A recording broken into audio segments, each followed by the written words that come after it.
एक लड़की जो कि शादी कर कर अपने ससुराल पहुंच जाती है। ससुराल पहुंचने के बाद जब उसकी पहली रात होती है, सुहाग रात की रात, उस रात वह अपने पति का इंतजार कर रही थी। पूरी रात गुजर जाती है। रात के 12 बजे उसका पति रूम में एंटर करता है और एंटर करते ही वह धड़ाम से नीचे गिर जाता है। जब वह नीचे गिर जाता है तो उसकी पत्नी घबरा जाती है, दौड़कर उसके पास जाती है और जब वह चिल्लाने ही वाली थी, किसी को हेल्प के लिए बुलाने ही वाली थी, तभी वह बड़बड़ाने लगता है। जब वह बड़बड़ाने लगता है तो उसे पता चलता है कि इसने तो ड्रिंक कर रखी है और यह तो एक नशे की हालात में है। यह सोचने के बाद वह अपने बेड पर वापस जाकर बैठ जाती है। रात थी, सर्दियों का मौसम था। वह फिर से जाती है और जाकर उसे अपना जो वह अपने घर से कंबल लेकर आई थी, वह उसे उड़ाकर वहीं पर जमीन पर फर्श के अंदर सुला देती है और खुद जाकर एक पतली सी चद्दर के अंदर अपने आप को समेटकर बेड पर सो जाती है।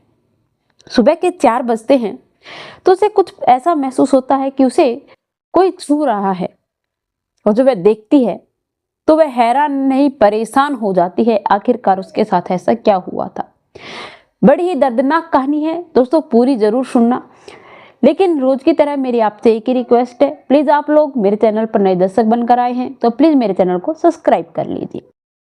तो दोस्तों, एक लड़की जो कि पढ़ाई कर रही थी, अपने माता पिता को बहुत प्यारी थी, 3 बहन भाई थे।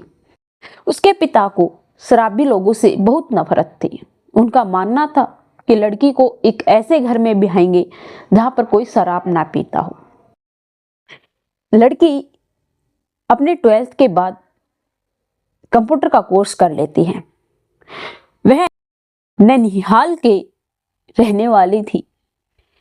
ननिहाल का ही रहने वाला पास के एक गांव का एक लड़का था और ननिहाल गांव से कुछ दूरी पर उसने कंप्यूटर का दुकान खोल रखी थी। कंप्यूटर कोर्स करवाता था बच्चों को, कुछ सीएससी का भी काम किया करता था।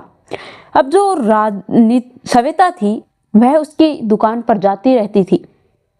सविता इसलिए उसकी दुकान पर जाती थी, कभी उसको फॉर्म भरना होता था क्योंकि वह नौकरी करने के लिए इधर उधर बहुत मेहनत कर रही थी, तो वह हर एक फॉर्म भरने उसी की सीएससी पर सेंटर पर जाती थी।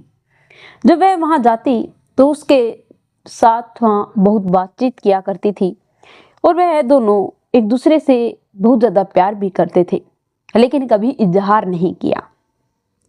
जो सविता थी वह वहां जाती है तो कई बार वहां उनकी जो फॉर्म भरवाने के लिए जाती थी तो वह वहां पर बैठकर खुद ही फॉर्म भर लिया करती थी। किसी और का भी बहुत से काम वह कर दिया करती थी। वह दोनों एक दूसरे से बहुत ज्यादा प्यार करते थे, लेकिन एक दूसरे से कभी इजहार नहीं कर पाए। धीरे धीरे समय बीत रहा था। एक दिन सविता सोचती है कि ऐसे तो बात नहीं बनेगी, मुझे सब कुछ स्पष्ट इसे कहना ही पड़ेगा। वह अपने घर से जब आती है, अपना काम निपटाने के बाद वह उसे एक लेटर देती है। वह भी उसका बहुत ख्याल रखता था, खाने पीने की हर एक चीज उसे ला कर देता था ताकि वह यहाँ से खुश होकर जाए। वह खाना पीना खाकर वहां से जाने ही वाली थी तब उसे लेटर थमा देती है और कहती है इसे पढ़ लेना और फिर जवाब देना सोच समझ कर, क्योंकि मुझे कोई जल्दी नहीं है। वह जाने के बाद वह लेटर खोलता है, जल्दी से पढ़ता है। उसने अपने प्यार का इजहार कर रखा था कि मैं तुमसे बहुत प्यार करती हूँ और अगर तुम भी मुझसे प्यार करते हो तो आज शाम को जब तुम हमारे घर के सामने से जाओगे तो रेड टी-शर्ट पहन कर आना, तो मैं समझ जाऊंगी कि तुम मुझसे प्यार करते हो। यह सोच सुनने के बाद अब उसे भी कहां तसल्ली थी। अब जो कार्तिक था वह भी यह सोचने लगा कि आज मेरे को किस्मत ने बहुत अच्छा मौका दिया है। कार्तिक भी श्वेता के घर से जब निकलता है तो वह रेड टी-शर्ट पहनकर ही निकलता है, लेकिन इत्तेफाक तो यह था कि वह डेली लेट जाता था, लेकिन आज वह बहुत जल्दी घर लौट रहा था। वह उसे छुप छुप कर देख रही थी अगर वह रेड टी शर्ट पहन कर आएगा तो मैं उसके सामने आ जाऊंगी, और अगर वह रेड टी शर्ट नहीं पहन के आया तो मैं उसके सामने नहीं आऊंगी। वह सोचकर वह छुपी हुई थी, और जब वह उसे देखती है रेड टी शर्ट के अंदर तो बहुत खुश हो जाती है। वह दौड़कर उसके सामने आ जाती है और उसकी आंखें नम हो जाती हैं, लेकिन कोई देख ना ले, इसीलिए वह अपना दुपट्टा उठाती है और अपनी आँख से पूछ लेती है। अब श्वेता से भी इंतजार नहीं हो रहा था। अब वह दोनों एक दूसरे से बातचीत करना बहुत अच्छे से शुरू कर देते हैं। एक जब वह वहाँ सेंटर पर नहीं जाती थी तो वह उसे मैसेज करता था कि आज तुम आई नहीं, आज मेरा मन नहीं लग रहा। यह सब कुछ देखते देखते बहुत दिन गुजर जाते हैं।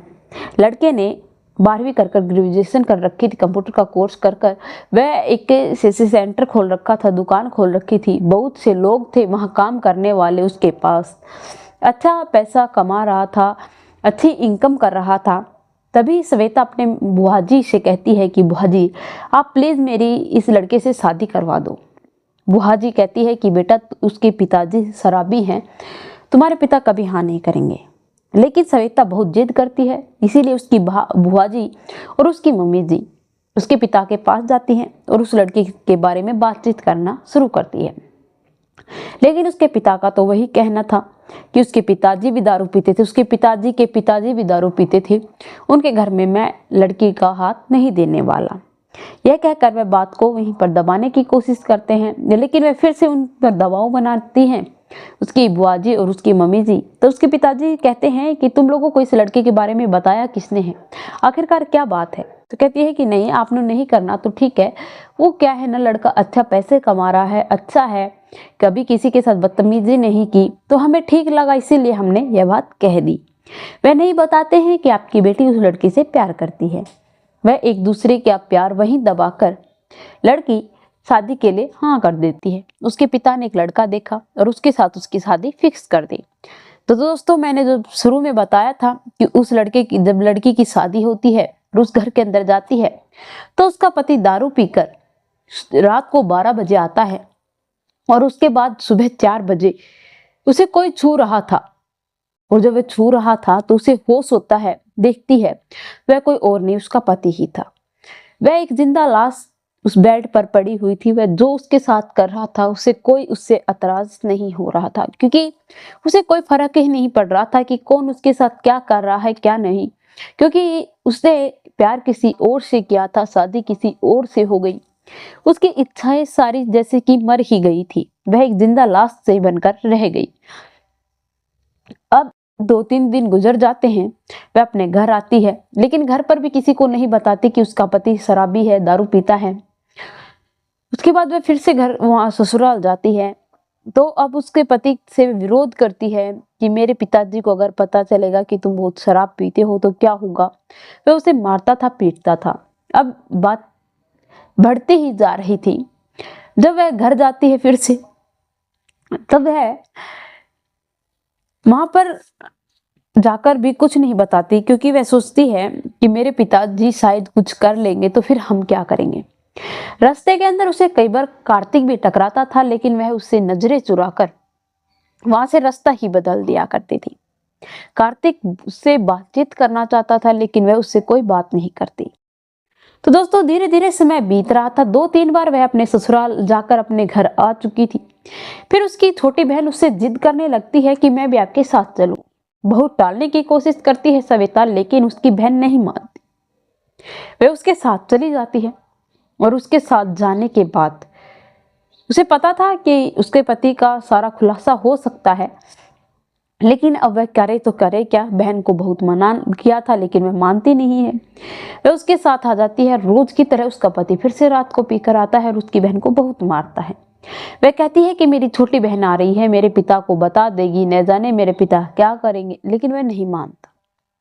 वह उसके जो अपनी बहन जो आई हुई थी, उसकी छोटी बहन, वह उसके सास ससुर से बात करती है कि मौसा मौसी, मेरी बहन को जीजाजी मार रहे हैं, आप कुछ कह क्यों नहीं रहे हो। और मेरे पिता को तो शादी करने से पहले पूछा था ना आप लोगों से कि जीजाजी शराब तो नहीं पीते, लेकिन आप लोगों ने यह कहा था कि वह शराब नहीं पीता, लेकिन जीजाजी तो शराब पीते हैं।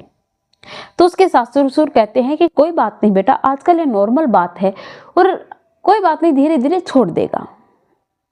उन्हें उनके लिए कुछ भी ऐसा गिल्टी फील नहीं होता कि उनके बच्चे ने गलती की है, उन लोगों ने झूठ बोला है, बल्कि उसके पक्ष के अंदर वहां पर खड़ा होने वाला कोई नहीं था। 2-3 दिन रुकने के बाद वह अपने घर जाती है। उसकी बहन ने मना किया था कि तू घर जाकर किसी को कुछ मत बताना, वरना मैं गोली खाकर मर जाऊंगी।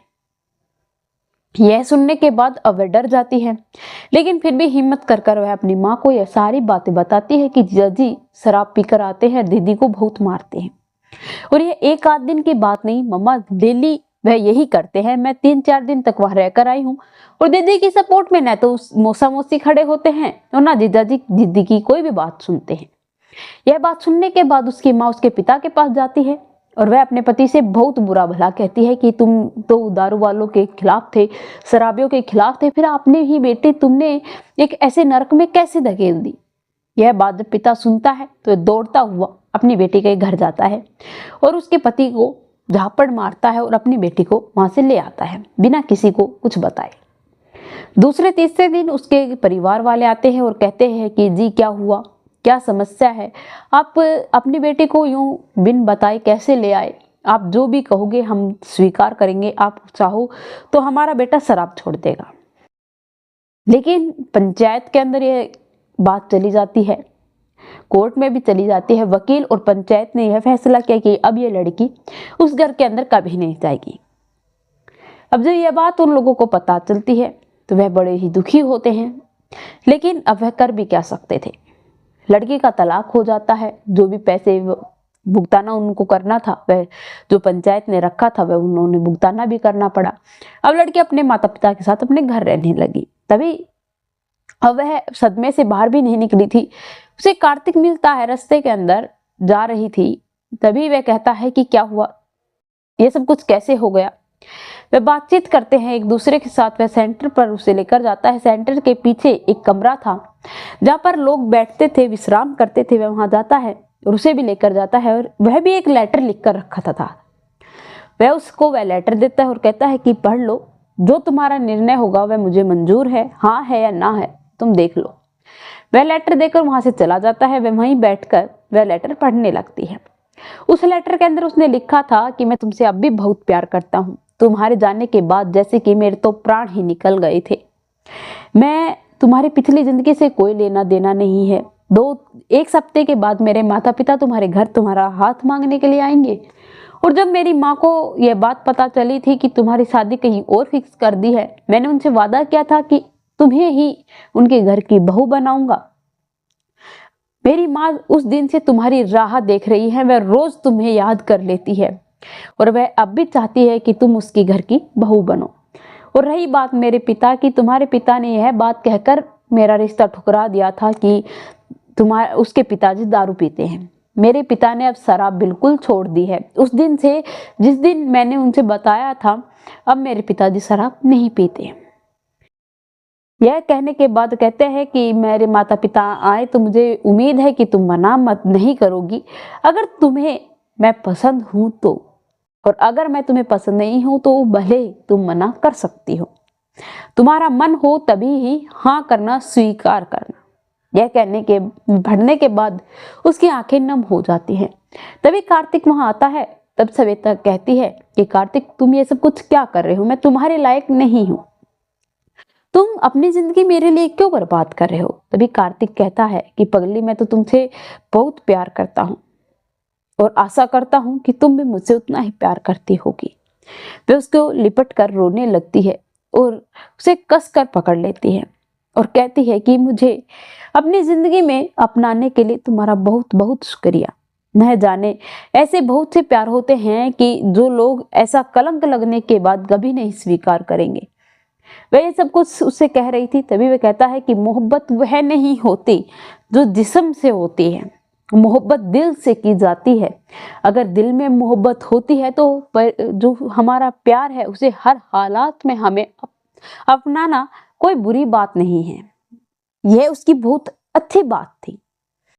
वह उसके बाद उसे उसके घर छोड़ देता है और एक हफ्ते के बाद वही होता है, उसके माता पिता आते हैं उसके पिता से उनकी बेटी का हाथ मांगने के लिए और कहते हैं कि साहब आपने हमारा रिश्ता इसलिए ठुकरा दिया था क्योंकि मैं शराब पीता था, लेकिन मैंने अपने बेटे के लिए शराब पीनी छोड़ दी है, आप यह फिक्र मत कीजिए, बेफिक्र रहिए।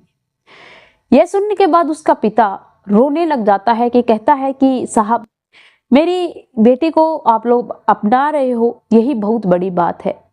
मैंने जल्दबाजी में अपनी बेटी को ऐसे गड्ढे में धकेल दिया था, मेरी सोच गलत थी। हर एक पीने वाला एक जैसा नहीं होता।